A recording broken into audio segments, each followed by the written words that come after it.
Had a big head, rounded ears, 6 feet in the body maybe, with a very, very long tail, very muscular build. As it was walking, it was still looking at me, and that's when I really panicked. It looked at me and thought, oh, there's a human there, I'm not scared. You say, well, I've seen this big cat, and some people just flatly refuse. They think that Britain's such a sweet little island, we shouldn't have predators that size. I heard this growl behind me, nothing like a dog's growl, and just like anything else in life, you're sat on your own there. I don't care who you are, how brave you are, something like that will put the shivers up the spine. As she was walking, before the cub came out, she flicked this tail. She literally flicked it in the air, and I simply could not believe what I was seeing. It was the most extraordinary feeling. It threw its head back, he said, and it made this sort of round. But when you actually realise that there are big cats living in Britain, it changes everything. Welcome to Big Cat Conversations. We speak directly to people who've encountered one of Britain's big cats. We also discuss the bigger picture. Why are unofficial big cats being seen, and could these cats even be naturalising without us knowing? If you've had a big cat encounter in Britain and would like to discuss it, email me at rick@bigcatconversations.com. You can find other episodes on the website bigcatconversations.com. I'm Rick Minter, and thanks for joining me. Hello everyone, and welcome to episode 8 of Big Cat Conversations. Before we introduce our two guests, first of all, I want to say a big thank you to all the web groups and Facebook groups that are helping spread the word about this podcast. In the early stages, it's really important to have people promoting it in different ways, so a big thanks to everyone who's doing that. I want to say thank you to people who've been in touch with ideas and suggestions, and we've had a couple of witness reports already, which we hope to follow up in episodes next year. And please, anyone who's listening, feel free to get in touch at any stage by email with any kinds of feedback or thoughts or suggestions you have.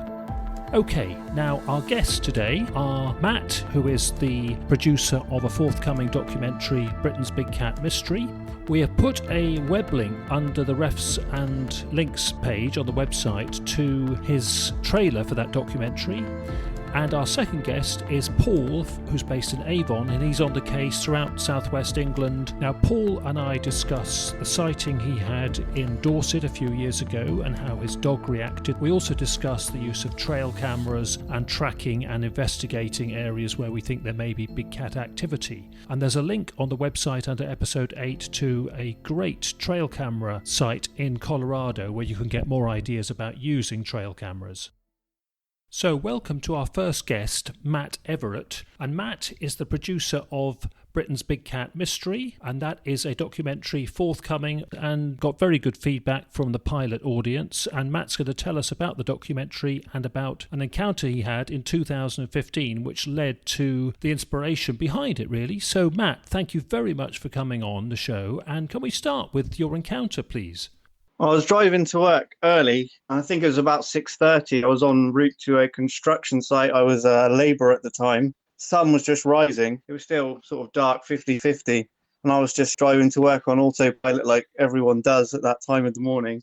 As I went down a country lane, and large animal just bolted out in front of me from a hedge, not through a hole in a hedge, literally just over the top, I'm guessing, or just straight through it. My initial reaction was, I thought, is this a dog, and where's its owner? I was looking around, I couldn't see anybody there. Obviously, I had to do an emergency stop. And when I looked at the animal, it sort of panicked and was scrambling like any animal would be in that scenario. When it looked at me, I saw that it had ears of a cat and a short snout. And it was, in fact, a cat, just scaled up maybe to the size of a German Shepherd.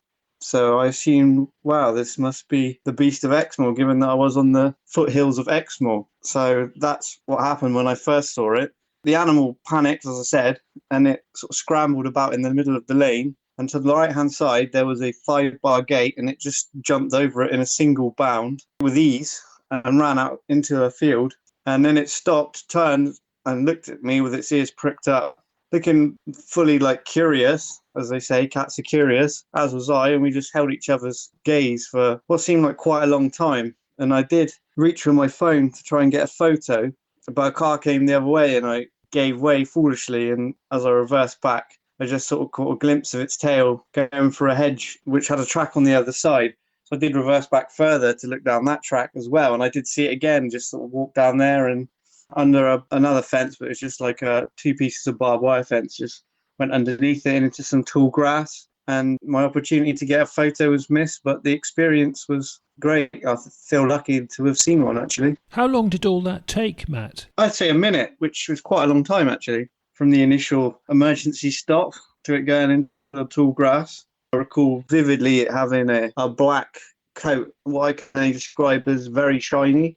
I'm sure there was probably spots, knowing more about it now, but at that time in the morning there just wasn't enough light, so it was just shiny, and the eyes sort of greeny, and it had pointed ears, and like I say, it's the size of a German Shepherd. I know that because I have 2 at my mother's farmhouse, so it was very easy for me to scale it, and given I saw it from 2 meters away, so there's no misidentification, and there's no confusion over scaling there. It was right in front of me.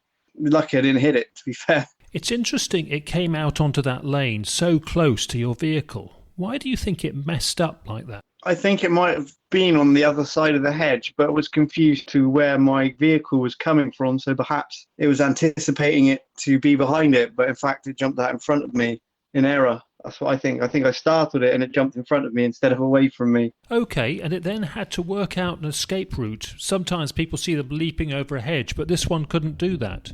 Well, it literally it circled and it was looking around everywhere, and then the gate was right there. I mean, I was the cat, I would have gone for the gate as well. Just the only opening there. They're talking old country lanes with tall hedges, tall, thick hedges that could stop motoring. It was definitely panicking. So it was really close. You got a good long look at it at different angles and in different behaviour modes. Are you pretty confident it must have been a black leopard then, Matt? Yeah, for sure. I mean, the size, the colouring, I mean, that's the only thing it could be. There are other hypotheses of what it could be, but most likely it's a pure breed, leopard with melanistic. It was a textbook of what it should have been. But at the time, obviously I researched it afterwards, but my initial reaction was it's a panther. OK, and sorry to ask this one, but what if you'd had a dash cam? Oh, yeah, you would have had the undisputable proof. And you would have done as well if I managed to get the photograph or video that I was trying to get. You gave way to this other car. What if you'd not done that? Would you been able to have got your mobile phone out and got some footage, do you think? Yeah, I would have got it through the railings, and even as I reversed, when it went through the second hedge onto the track, when I backed up, you would have seen it there. Even if I had got it, I'm sure that people would have said that it wasn't from that distance. But And was seeing a cat in this area a complete surprise? Well, I've always been aware of it. I grew up always in Somerset, but this was on the foothills of Exmoor and the Quantock, so they sort of adjoined. But before, I used to live on the less Somerset levels around the Mendip Hills, and I remember growing up in the sort of late 80s and people talking about cattle mutilations, and it actually interested me then. But, what do kids growing up in rural areas, that's kind of cool. And so you now work in TV and visual media, Matt. Do you find it frustrating that there's such a lack of good, clear, available footage of these animals? I think the footage will come. I think it may already exist. It just hasn't leaked. Well, yes, I've seen several bits of footage which has not been released, and I quite understand the reasons why, but I also understand how challenging it is to get in the first place. I mean, the nature of it is when people do see it, when they do draw their phones fast enough to get the image, it's always as it's disappearing because it's seen them, and it's always shaky with a maximum zoom, which isn't ideal because if you zoomed in on something, the movement, the vibrations will give you motion blur, and that's what most of the stuff over the years has looked like, as it does in a lot of stuff from America on other subjects. But the technology's come along a long way. Trail cameras, obviously, you're very familiar with them. I think that they're great, but you really need to get something close on it. Otherwise, you can have the same problems. They're not sharp enough, the megapixels. You have to be close. that you'd almost have to draw it in. The chances are... Yes, I think setting up trail cameras and the use of lures or whatever bait type material you're using is crucial.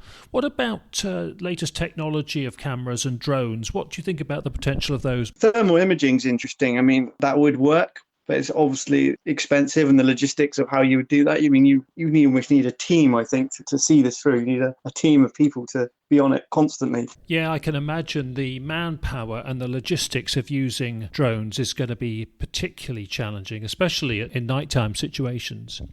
Matt, we better move on to the documentary, and I presume it was that encounter you had which led to the inspiration. Yeah, for sure. It's just like instant inspiration to take it on. Plus, documentary is almost my specialism anyway. So, yes, as soon as I saw the cat, and I could have got the footage, which is the annoying thing. I could have made the film and used my own footage in it if only my brain worked properly when I saw the animal.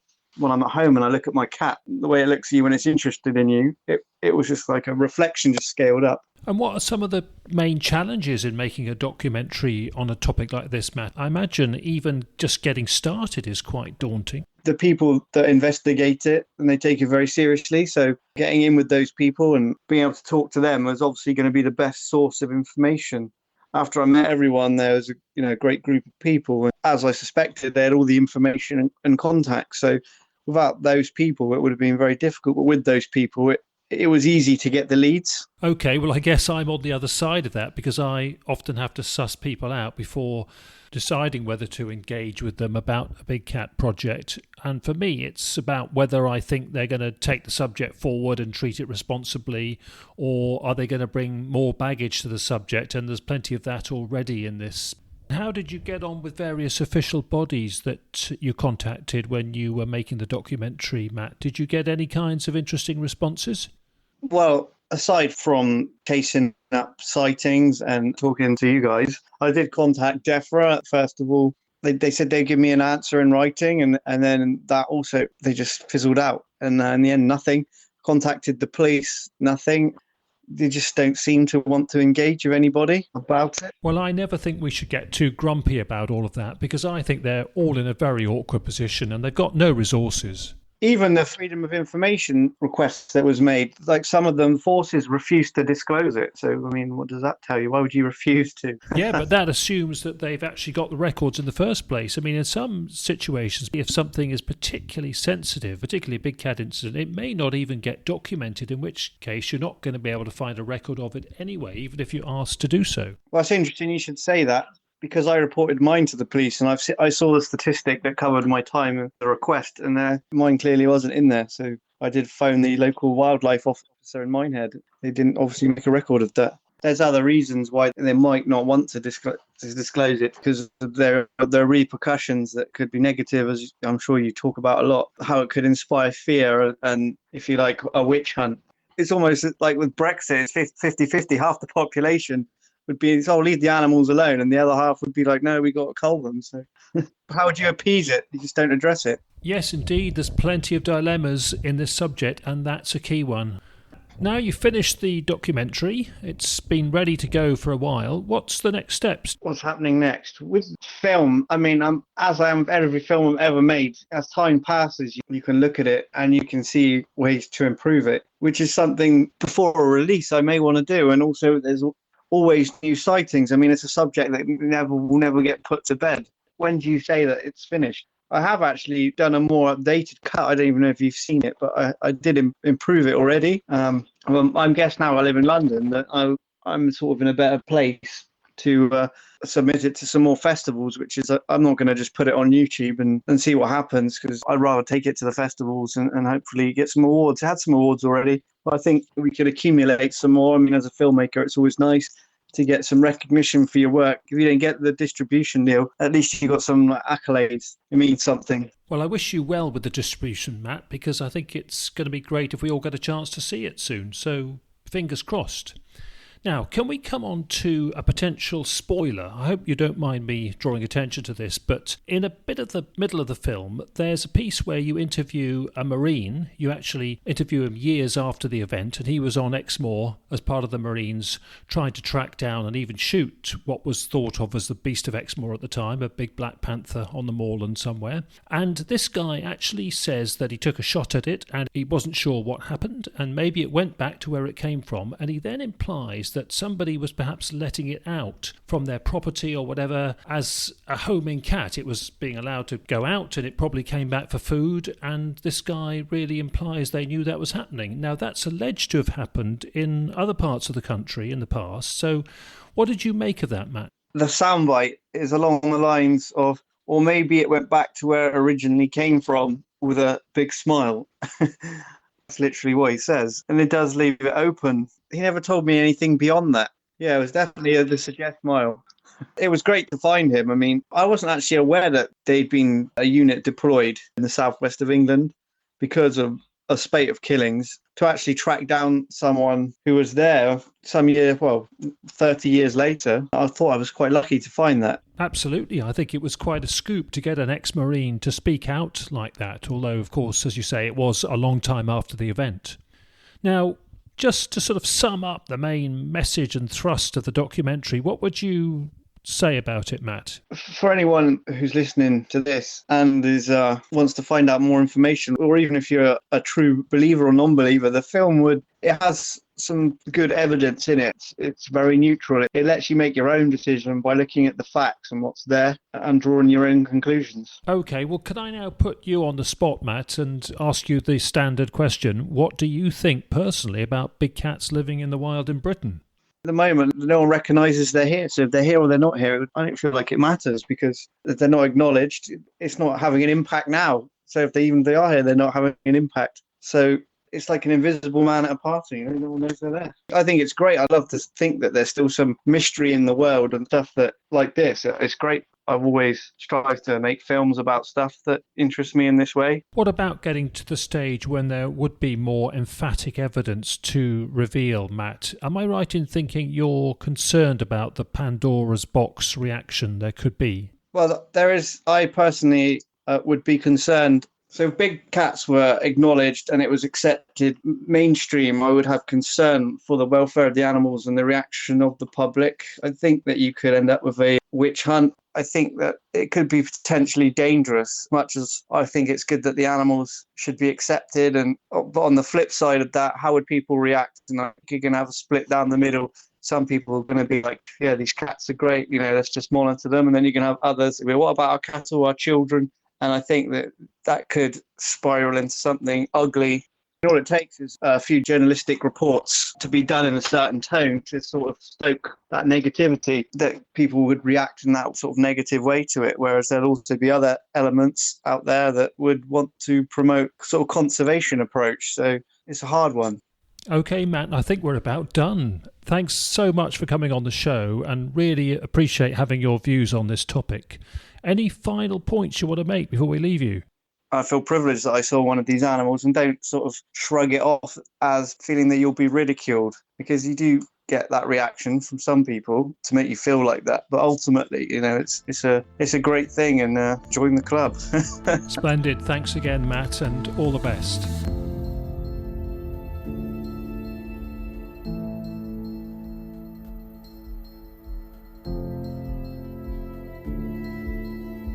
Okay, our next guest is Paul from Bristol, and he scouts out the areas in counties of Avon and North Somerset and South Gloucestershire. So Bristol and around is Paul's beat, and we're going to get his sort of take on sensing big cats in the landscape in that area. And Paul, I mean, you've been a lifelong fisherman, and you still are. So what sort of turned you from fishing and other pastimes in the countryside to sort of getting an interest in big cats? I think even with my fishing, I've always looked for remote, out-the-way, non-commercial type of places to go. And I've had a few encounters with farmers on the Somerset levels who've talked to me about cats that they've had on their farms. So in the back of my mind, I've accepted that they were always there, but never really followed up any further until I found a deer in September of 2015, I think it was, that had quite clearly been killed, dispatched and eaten by something very big and in one sitting, and not the average kind of animals. So I started to decide to look a bit closer from there on in.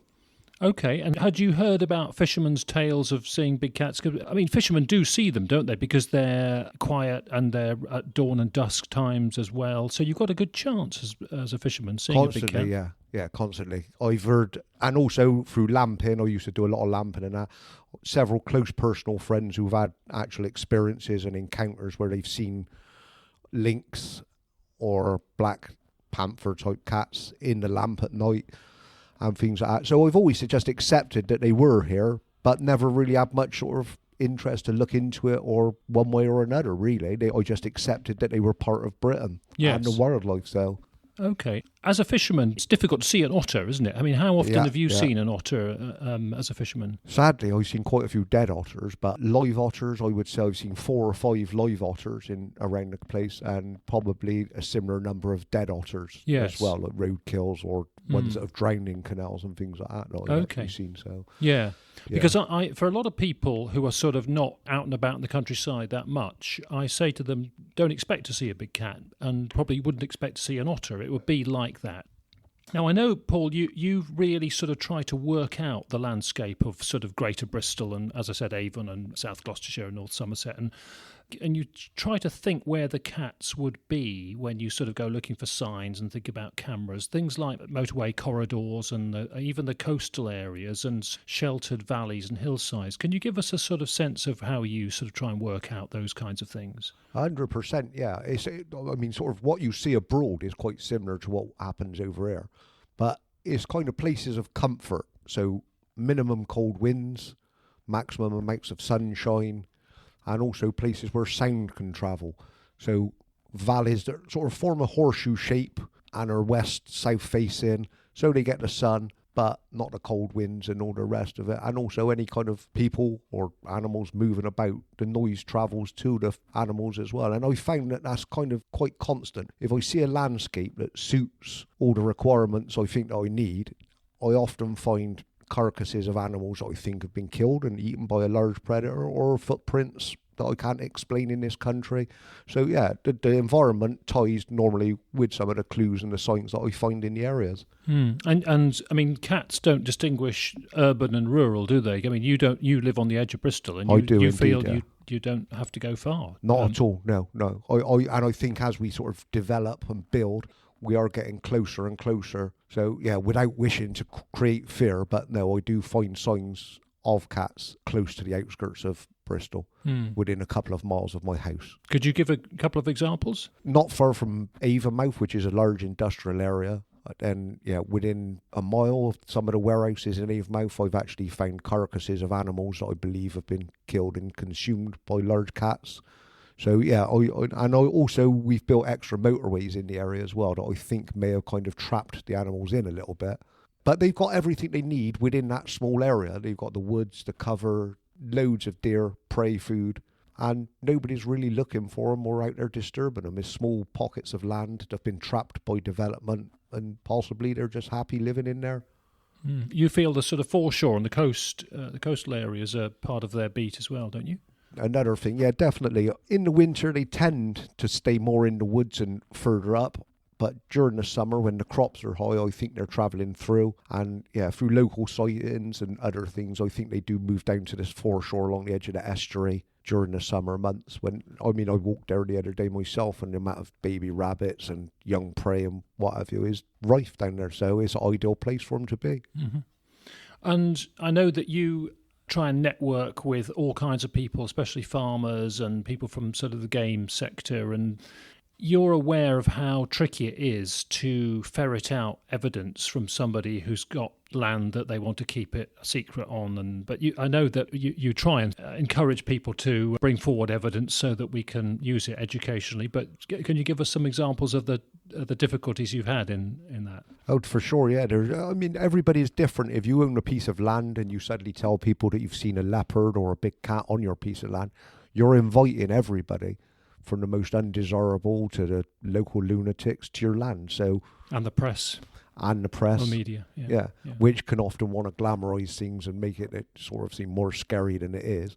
So people's reactions, I mean, one couple that I know of that I believe they got good footage of a cat and a cub, and they've banned the local hunt from using their land anymore since they got the footage, and they've become very reclusive, put large fences up around their property and tend not to won't address it. Or you have tried to speak to them and broach the subject several times, but they want nothing to do with it. And that is understandable, really. I guess most of us would react like that. Definitely, yeah. I mean, like I said, it's an invite to everybody onto your land, and you don't know who's going to be coming, and different reactions. And I think as well, people are worried because it's not an accepted animal in the country, what your licence rules are if you were to hunt it or do anything to it for attacking your animals. Are you within your legal rights to do that? So there's a lot of sort of grey areas with it. So yes, sure. For various reasons, people keep it to themselves. Yeah. And I know you're very careful about who you talk to. You choose the company you keep about this subject. Yeah, definitely. And I try to get people to talk to me about it rather than me going in and telling them. I will show them a bit of footage or a film and ask them what they think it is rather than telling them what I think it is. So it brings people to you rather than you that makes them clam up, I think, if you try and chase people too hard. So and be too pushy and suggest that you know it all. And absolutely, because I think we're all learning. And certainly, I've spoken to so many people now, and all I've learned is from other people passing on their observations and their wisdom. We can't really be experts in something that's allegedly not here, so we're learning on the job as it goes. Okay, now I wondered if you could help me out with the word of the week, because I think I was telling you off air, as it were, that we, in this podcast series, every episode we're going to have a sort of a word that relates to big cats in some way, and this one is stealth. And we don't mean stealth in a military term where you have the advantage by keeping undetected or whatever, but stealth in the wildlife terms, in sort of being undetected and quiet and cautious as you proceed. What brought it home to me actually once was a vet who had seen one. I've had about 4 different vets as witnesses, and this guy was on the County Durham Northumberland border in a huge forest, and he said he basically spooked it with his Land Rover and it sort of bolted away. But he said, if you think about it, they have evolved, black panther type cats as ambush predators have evolved to be invisible. So they're naturally going to be very difficult to see. And I guess one of the other aspects about them is the direct register walking that they often exhibit. So you've got the front foot will make an impression and the back foot goes into that same impression to keep quiet and cautious. And you'll often see a sort of double print, a sort of enlarged double print with 2 outlines in it from that direct register locomotion. But I know you think about, when you go into the countryside a lot, Paul, you think about just going in stealth mode, don't you? Because it's the best way to definitely. do it. Yeah. What are your tips about one of my stealthy? biggest things is just to sit down quietly in the woods and listen to the other animals. Corvids more so than anything. They give away predators. They'll chase them through the woods. They'll follow them, and that's one of my biggest kind of things. But just bother to sit down and stop every 5 minutes and listen to what's going on around you. Yes, and stand up with your back to a tree or something. Just for melt sure. in. Rather than just chomping through and keep walking. These things could be sat in a tree above your head. It's not hard for them to just lie there. Cats in general are very lazy, so lounging about for long periods of time. Yes, I remember being on safari in Kenya years ago, and the safari driver was frustrated because we'd gone for an early morning sort of game drive, as they call it, and he hadn't conjured up anything for us to see at that time. So it was getting 2 hours into the drive, and I said, why don't you turn the engine off and just park up somewhere and we'll wait? And he did that, and after 15 minutes, a whole pride of lions came out right by us. And he was absolutely delighted. And the fittest and most active ones came first. And then the younger and the older ones came sort of late on. I think there were about 13 in the end. It was truly remarkable. Brilliant, That was an example of being quiet and melting into the landscape. And if you had carried on driving, you would have possibly missed them all. Absolutely. And just kept going. So just kind of fit in, really. Don't be in a rush. But I mean, the cats, I think, are masters of stealth because they have to be, these types of cats. For sure. A lot of mammals, a lot of other wildlife is. Last night I was watching a mother doe roe and her fawn, and everything they did, every movement was quiet and cautious. Yeah, and everything is designed to avoid us as well, isn't it? with the wild animals. So, yeah, we are at a massive disadvantage. We got a large, stealthy creature that don't want to be seen, and we are really looking for a needle in a haystack, a population of around 200, 300 even, so in the whole country. So, yeah, it's a hard game, but... Yeah. I know that you, like me, have to sort of take delight from the other things we see when we're sort of trying to catch up on the big cats. Definitely. So can you give some examples? Well, I would say that if you're interested solely in going out into the British countryside and seeing a big cat, you're wasting your time. Don't bother. You've got to enjoy everything that's out there. And in the last year, 18 months, I've discovered 2 colonies of polecats on the outskirts of Bristol, which I never knew existed around here. So it's things like that I thoroughly enjoy, and the other wildlife that I see, the habits. I've learned a lot of habits of animals because they act naturally in front of my trail cameras, and I have learned a hell of a lot more from doing this. Yes. Than just from walking about and not seeing things and taking notes and what have you.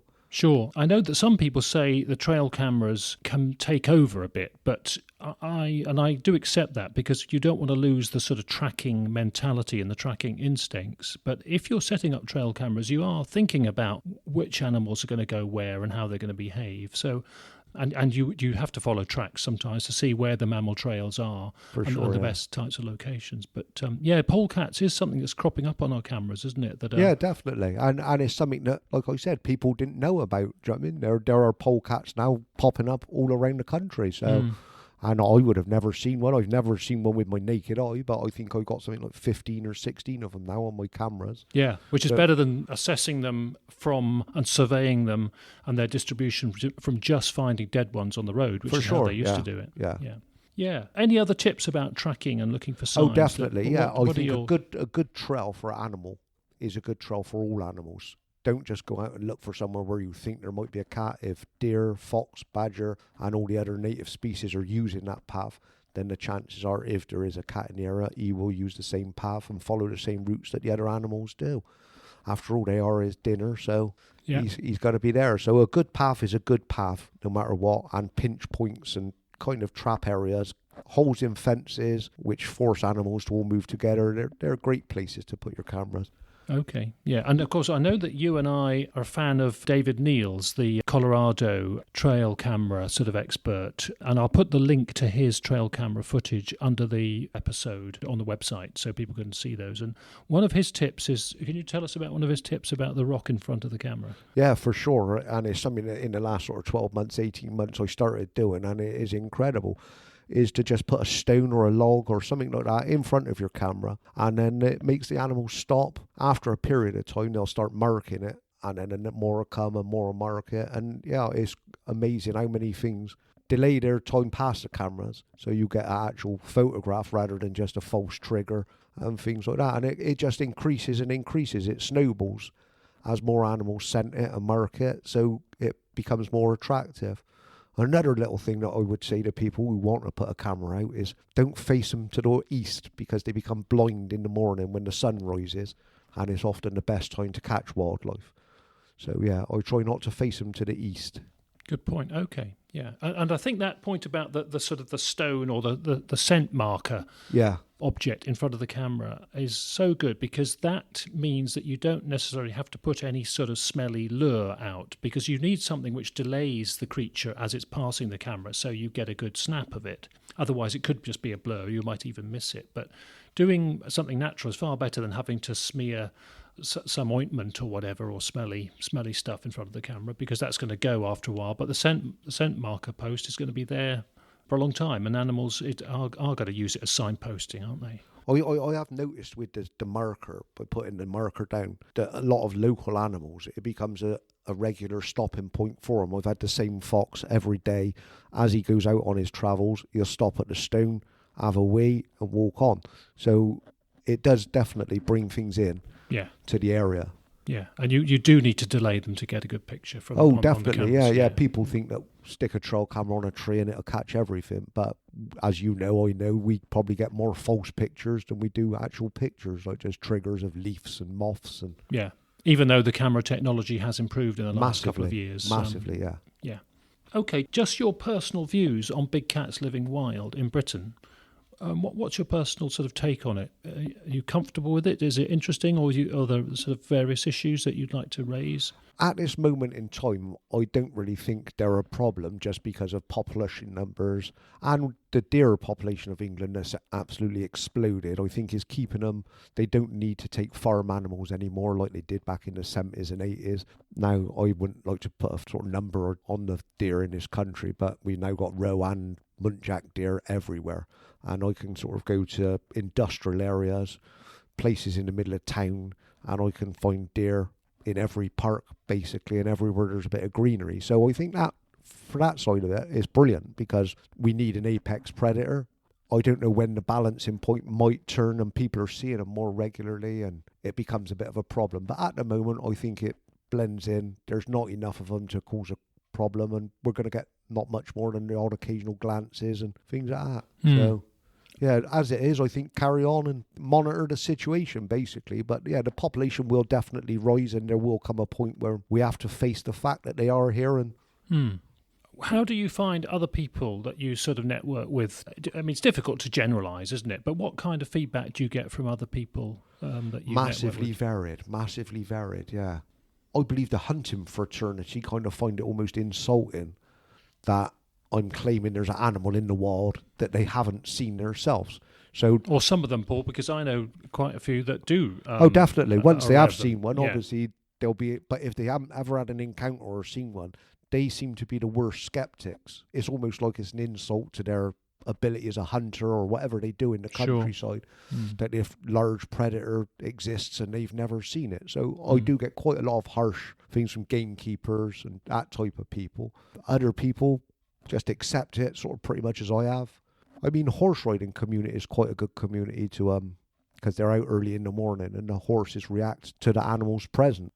They seem to accept it quite happily. But yeah, like I said, it's different sort of people who have different views and opinions on it. So with everything, we're all different. And yeah, there's no right or wrong. No. We're not here to sort of force people to have a certain view on it. No, and as I said, I've seen one with my own eyes. I can't unsee what I've seen, so I can never disbelieve it. Yeah. So it's what you do once you see that with that information. I decided to find out more. And it's become a little bit of an obsession. So yeah, well, tell us a bit about that one to finish off with. Well, basically, I think the first cat I seen in this country, and I've only ever seen two, and both times very briefly, was not long after I found the carcass of the deer in 2015. I was in Dorset at a small place called Tarrock Monkton, and I was driving down the road in my car, and I seen a large black cat through a gap in the hedge. And even to this day, I can't explain my reactions because I just drove past it as if it was a casual, oh, there's one there. Didn't take much notice, and 10 minutes down the road, I suddenly thought, what have I just seen? And why didn't I do more to it? I did run back and take my dogs out and go to the area. But yeah, at the time, I drove past it, and it sort of taken 10, 15 minutes before it actually sunk in what I did see. So yeah, it's totally, everybody thinks they'd get their camera phone out and take a perfect picture, but no. Everyone's reaction is going to be totally different, even if you're expecting it to be there. It's not the same when you do see it. So yeah. You can't predict how you're going to react. Not at all, no. That one you saw, did you see its tail? Yeah. It was in a crouched down position, moving away from me, slinking along the sort of hedge. So yeah, and I would say from having looked into it further now, it was possibly a large male cat what I've seen, because the second cat I've seen. We'll just finish that one, that first one. The tail and the sort of body length and everything, what? Massively muscular, yeah, and a great bit. The tail was sort of continuing on longer than it should have done for a cat. I mean, I've got a black cat in my house, and yeah, the proportion of the tail in comparison is totally different, yeah. What do you think that one was doing that you saw? It looked to me like it was stalking along a hedge, looking for an encounter, for something to eat, basically, like any other kind of predator that would. Yeah, rabbit or small mammal. Yeah. Foraging, hunting, yeah. Yeah, certainly. And the reaction when I went back with my dogs pretty much confirmed what I'd seen, because yeah, I got working dogs and they're not very frightened of most things that they encounter. And when I took them back to the spot where I'd seen the animal, the dog wouldn't leave my side. He was touching against my leg. His tail was tucked in between. And even my wife, I'd not mentioned the fact that I thought I'd seen a cat in the field. asked me what was wrong with me dogs because they were behaving so strangely. So, have you detected that behaviour in your dogs at other times when you've not seen a big cat and thought, I wonder if we're close to one? To be honest, that was possibly the most I've seen the cat. I went back with the dogs and their reaction just confirmed everything. I've never really seen... I've seen a few out when I think possibly there could be something around me because the dogs are getting very clingy toward me, basically. Yeah, they normally, when I'm out walking, they're sort of 50 yards in front. When they come clinging back and they're acting a little bit strange, then yeah, sometimes I think possibly I'm being watched. So interesting. Yeah. And the other encounter you had, so the second one? The second encounter was literally, I was on the motorway in a van driving down the motorway and I seen one in a field alongside the motorway very briefly, but it was a lot lighter in stature than the first one I'd seen. So I would assume one was a male, the first one I'd seen, as he was a very bulky, muscular, whereas the second one was almost lean like a greyhound in stature, and it was silhouetted perfectly in a field. So, and I later found out that the same area had 5 or 6 reported sightings from when I seen that one. So yeah. How could you tell driving that it was a big cat? How did you get the scale right? How did you get the animal right? I was a passenger at the time in a van, Yeah. so I wasn't driving. So I, as I always am, just looking around the edges and scanning the fields, and it was perfectly silhouetted. And again, the tail, which is curled up at the back of it and almost as long as the body, was the big giveaway, basically. But yeah, that one was literally a perfect silhouette in the middle of a field, sort of thing, alongside the motorway. So both of them black? Yeah. Yeah. The second one, I wouldn't say 100% because it was quite a silhouette. Yes, if it's backlit, you don't really know, do you? Situation. So it could have been a brown colour. But because it was in a silhouette situation, it looked black. But because anything backlit is going to be dark, isn't it? That's right, Yeah. Paul, I think we're about done, unless are there any final points you want to make? Not really. I think, though, just if people were interested in the subject, don't be put off by people's mocking and doubting and what have you. Go and have a look and get involved. There are groups now popping up on Facebook and ways that people can become involved. It's definitely here. And you'll learn lots about our wildlife and outdoors anyway, which is fascinating in its own right. I have, like I say, in the last 2 or 3 years since I've been doing the cameras and what have you, I have learnt so much more. And I spent all my life in the countryside and I'm getting on for 60 now. So, yeah, the educational side of it is absolutely fantastic. So, yeah, get involved, definitely. Brilliant. Paul, great to have you on. Thanks very much indeed. And thank you, Rick. It's been brilliant. All the best. Okay, that wraps it up for episode 8 of Big Cat Conversations. In the next episode, we'll be looking at the 2-stage process of tooth pit analysis. We'll be looking at how the bones of suspected prey are found and collected and how they are then analysed in a laboratory. So we're on the Dorset heathlands with Jonathan McGowan and then in the laboratory with students and Dr. Andrew Hemmings at the Royal Agricultural University Cirencester next episode. Thanks very much for listening, everybody, and see you next time.